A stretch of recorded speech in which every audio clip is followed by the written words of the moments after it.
সোনার মদিনায় আমার এই মনের সেই কামনা সোনার মদিনা মনের মাঝে আছো তুমি মনের মাঝে আছো তুমি কেন বোঝো না আমার এই মনের সেই কামনা সোনার মদিনায় আমার এই মনের সেই কামনা সোনার মদিনা সবুজ গম্বুজের নিচে একটু দাঁড়াবো আমার প্রিয় নবীজিকে সালাম জানাবো যার প্রেমে পাগল হয়ে যার প্রেমে পাগল হয়ে হলাম দিওয়ানা আমার এই মনের সেই কামনা সোনার মদিনা আমার এই মনের সেই কামনা সোনার মদিনা জান্নাতুল বাগিতে একটু দাঁড়াবো প্রাণের প্রিয় সাহাবীদের আমি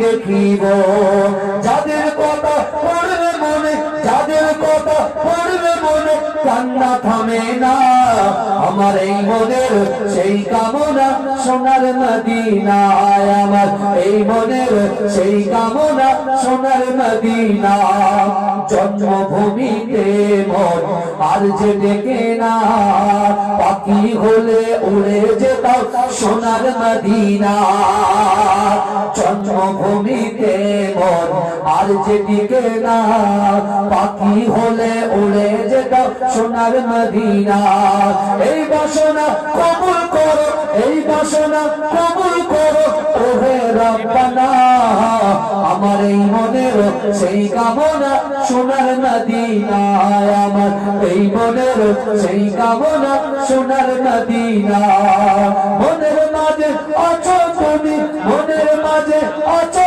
তুমি কেন বোঝো না আমার এই মনের সেই কামনা সোনার মদিনা আল্লাহুম্মা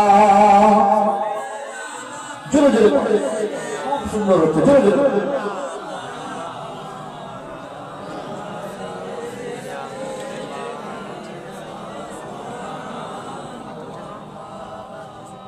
আমার বাবাজিরা ভাই ভালো করে বোঝে যে কথাগুলো বলছে মাথায় আছে তো সব আমার বাবাজিরা তাহলে একটা জিনিস চিন্তা করে দেখেন আমি প্রথমে ওটাই বলেছিলাম যে আল্লাহ পাক রব্বুল আলামিন বলছে ওয়াসারিউ ইলা মাগফিরাতিন মির রাব্বিকুম বান্দা তোমরা অতি দ্রুত অগ্রসর হও প্রতিযোগিতা করো আমি আল্লাহ আমার ক্ষমা একটা পয়েন্ট বলে যায় আজকে এই জান্নাতের বাগানে আমরা নিজেরা বাঁচবো আর আমাদের ছেলে আমাদের পিতামাতা যারা কবরে শুয়ে আছে তাদেরকেও বাঁচাতে পারবো বলুন ইনশাআল্লাহ বলুন না ইনশাআল্লাহ হ্যালো আল্লাহ রাসূলের দরবারে একজন যুবক অজানে ঝরঝর করে কাঁদছে আল্লাহ রাসূল জিজ্ঞাসা করছে বাবা যুবক তুমি কাঁদো কেন বলছে ইয়া রাসূলুল্লাহ আমার পিতামাতা ইন্তেকাল করেছে আমার পিতামাতা ইন্তেকাল করেছে কিন্তু ইয়া রাসূলুল্লাহ যখন কাজ কর্ম করে আমি বাড়ি ফিরি আমি যখন ঘরে প্রবেশ করি ঘরে গিয়ে দেখতে আমার পিতামাতা যে ঘরে থাকতো সেই ঘরটা পুরো খালি পড়ে আছে আর আমি যখন নিজের ঘরে গিয়ে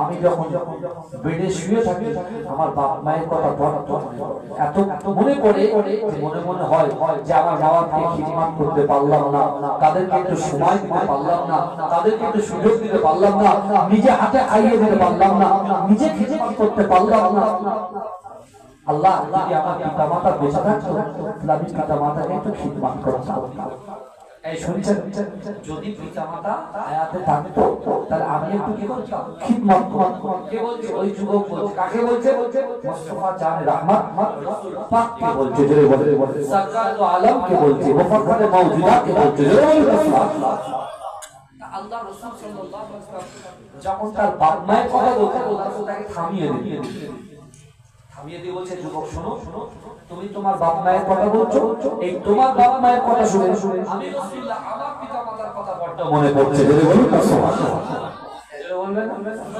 রাসূলুল্লাহ চোখে টকটক ওই যুবকটা ভয় পেয়ে ও আস্তে আস্তে উঠে পিছনের দিকে পিছন দিয়ে হাঁটছে কারণ পিছন গেলে পিঠ থাকলে রাসূলুল্লাহর দিকে পিঠ পড়বে বিয়াদু মুস্তাকি হবে তাই যদি পিছনে আছে আমাদের পিছনে ছুটি একবার সামনে ছুটি পিছনে ছুটি সেইভাবে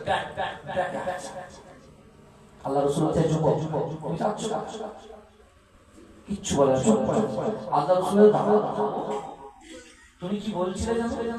মরা বাবাকে তুমি খিদমত করতে চাও, তাই তুমি মরা বাবাকে খিদমত করতে চাও, আল্লাহ রাসূল বলছে যুবক শোনো, তুমি কি তোমার মরা বাবাকে খিদমত করতে চাও? অনেক লোক বলে যে যারা মরে গেল তারা হয়ে গেল, সব শেষ সব কানেকশন আউট। কবর জিয়ারত করা বেরা বলে কি বলে না বাবা? এটা বলে তো আমার বাবাজিরা ভালো করে বলছে কবর জিয়ারত করা বেরা। একটা জিনিস বলে আল্লাহ রাসূল কি বলছে? আল্লাহ রাসূল বলছে যুবক শোনো, তুমি কি তোমার মরা বাবাকে খিদমত করতে চাও? বলে শুনছেন তো? তুমি কি তোমার মরা বাবাকে খিদমত করতে চাও? কি বলছে রাসূলুল্লাহ? বলছে কাকে বলছে? ওই যুবকটা পাল্টা রাসূলকে বলছে ইয়া রাসূলুল্লাহ ইয়া হাবিবাল্লাহ, মরা বাবাকে কি খিদমত করা যায়? এই শুনছেন আপনারা? বলছে মরা বাবাকে কি খিদমত করা যায়? আল্লাহ রাসূল বলছে তুমি কি তোমার মরা বাবাকে খিদমত করতে চাও? তাহলে হ্যাঁ যায়। মরা পিতা মাতাকে খিদমত করা যায়। জোরে বলুন আমার আব্বা যান 5 বছর হলো আমার আব্বা যান, আমি তার সন্তান, তাই তো? আপনার অনেক আমার বাবাজি ওই বাবাজি আব্বা মা কত আগে ইন্তেকাল করেছে, এখন দুনিয়াতে আছে। এখন যদি আমরা এখানে বসে আছি, আল্লাহ রাসূল আমাদেরকে ওই যুবককে বলা আমাদের সকলকে বলেছে কি বলেছে যে তুমি যদি তোমার মরা বাবাকে খিদমত করতে চাও, আমরা বলছি হুজুর চাই। ইয়া রাসূলুল্লাহ আপনি বলেন কি এমন কাজ করলে মরা বাবাকে খিদমত করা যায়? জিজ্ঞেস করেছে যুবকটা। আমার বাবাজিরা, হে নবী পাকের উম্মতিরা, হে নবী দিওয়ানারা, একটু ভালো করে বোঝার চেষ্টা করে। বিশ্ব নবী রাসূলুল্লাহ সাল্লাল্লাহু আলাইহি ওয়াসাল্লাম ওই যুবককে লক্ষ্য করে বললেন, না না না, আল্লাহ পাক 5 ওয়াক্ত নামাজকে আল্লাহ ফরজ করেছে। না না না, এই নামাজের মাসাল্লায় বসে দোয়া আল্লাহর কাছে উত্তোলন করে তুমি যদি এই দোয়াটা পড়তে পারো, রব্বির খামহুমা কামা রব্বায়ানি সগীরা, রব্বির খামহুমা কামা রব্বায়ানি সগীরা। না না না, আমি রাসূলুল্লাহ জানিয়ে দিলাম এই দোয়াটা পড়ার জন্য আমার আল্লাহ পাক তোমার মৃত পিতা মাতার খিদমত করার সওয়াবটা আল্লাহ পাক তোমার আমলনামায় লিপিবদ্ধ করে দেবে।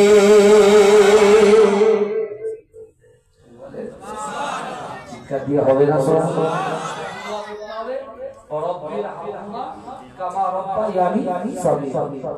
এই দোয়া আমরা করতে পারি।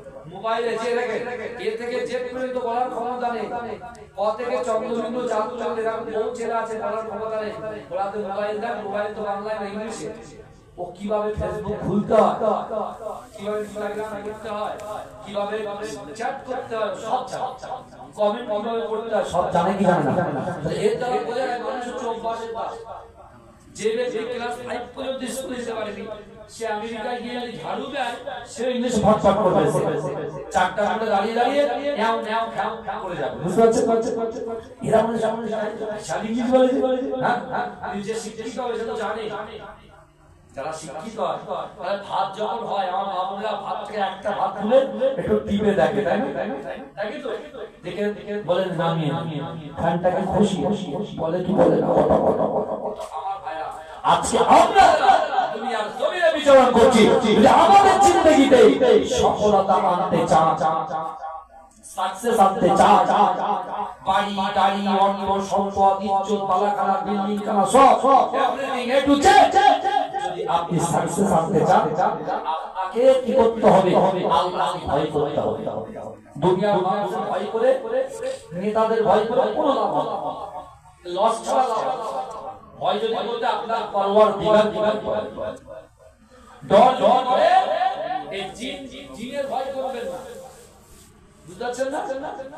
আল্লাহ আমাদের এমন একটা মাখলুক করেছে, এই ইনসানকে, এই শুনছেন, এই ইনসানকে আল্লাহ এমন করেছে, পৃথিবীতে আল্লাহ যত মাখলুক সৃষ্টি করেছে সেই মাখলুকগুলো না এই ইনসানকে ভয় পায়। জোরে বলে, আমাদেরকে ভয় পায় যত মাখলুক সৃষ্টি করেছে, কিন্তু তার উল্টো করেছি আমরা, নিজের পায়ে নিজে খুঁড়ে মেরেছি, নিজের গর্ত নিজে খুঁড়ে বেড়াচ্ছি।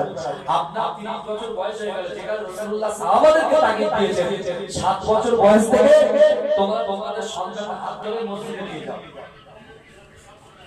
এই শুনছেন কত বছর? বাবা যেখানে সে বাঁকা পড়ারে যেত, বুঝতে পেরেছেন? হ্যাঁ, আমার পিছনে হুজুর কেবলা না আসা পর্যন্ত আমি ছাড়তে পারছি না, তাই না? আমার হুজুর, আমার মুজাদ্দেদ জামান দাদা হুজুর কেবলা এই বাংলা নয়, এপার বাংলা ওপার বাংলা নিজে হাতে করে সাজিয়েছে। জোরে বলে, আমি যদি বলি আমার মুজাদ্দেদ জামান দাদা হুজুর কেবলা ইঞ্জিন আর বাংলা সবাই ভয়, বুঝতে পারছেন? এটা যত খলিফা আছে সব বগি, আর আমার মুজাদ্দেদ জামান হচ্ছে কি ইঞ্জিন। জোরে বলবেন, জোরে বলবেন, এটা আমার ভালো। এখন আল্লাহ পাক বলছে ওয়াত্তাকুল্লাহ, আমি আল্লাহ আমাকে ভয় করি। যদি জিন্দেগিতে সফলতা সাকসেস নেন তাহলে কি করতে হবে? আল্লাহকে ভয় করতে হবে। দুই কুল ইন কুনতুম তুহিব্বুনাল্লাহ ফাত্তাবিউনি ইউহিব্বুকুমুল্লাহ। নবী আপনি বলুন, নবী আপনি বলুন আমি আল্লাহকে জানা ইত্তেবা করতে চাই, মহব্বত করতে চাই, ভালোবাসতে চাই। আমাকে ভালোবাসার আগে আপনাকে যেন ভালোবাসে। জোরে বলুন, আপনি কাকে বলেন তো? মুস্তাফা জানে রাহমান, যে বেলাল রাসূলুল্লাহ হাত ধরেছে কিন্তু হাত ছাড়ে। জোরে বলে, উমাইয়া মেরে পুরো বেহুশ, তাও ওর মনে রাগ মেটে না। কি করছে? একটা পাগলা উঠে সঙ্গে দড়ি বেঁধে ছেড়ে দিয়ে যে মনে করে তাও ফিরে আসবে, কিন্তু বেলাল হুজুর যে আল্লাহ রাসূলের গোলাম হয়ে গেছে, কিভাবে? যখন ঘুষ পিচ্ছে কেমন ভাবে? যদি বড় বড় পাথর পড়ে আছে, পাথরে গিয়ে বাড়ি লাগছে দাম করে, আর যখন চোখটা খুলতে তখন বলছে আহা আহা আহা কুল হুয়াল্লাহু আহাদ, আল্লাহ এক, আল্লাহ এক, আল্লাহ এক। জোরে বলুন না সুবহানাল্লাহ। এই জোরে বলবেন না, জোরে বলা যাবে না। চাবুক মেরে উত্তপ্ত বালির উপরে শুইয়ে দিয়ে বুকে পাথর চাপা দিয়ে বেহুশ করে আবার উঠে ফিরে লাগা দিয়ে তাকে এত অত্যাচার করে কে পারা যাচ্ছে না। তখন সে কি বলছেন? যা তোকে ছেড়ে দিলাম, আমার গোলামি থেকে তোকে ছাড়বো, তুই আমার গোলাম হয়েই থাকি, একটু করে জন্য তোকে ছেড়ে দিলাম। যেই ছেড়েছে না ওই অবস্থায় বেলাল ঢুকে গেছেন হাতে কাবা। জোরে বলুন না সুবহানাল্লাহ। তার ছাড়তে ইচ্ছা আছে কাবা শরীফ তওয়াফ করবে।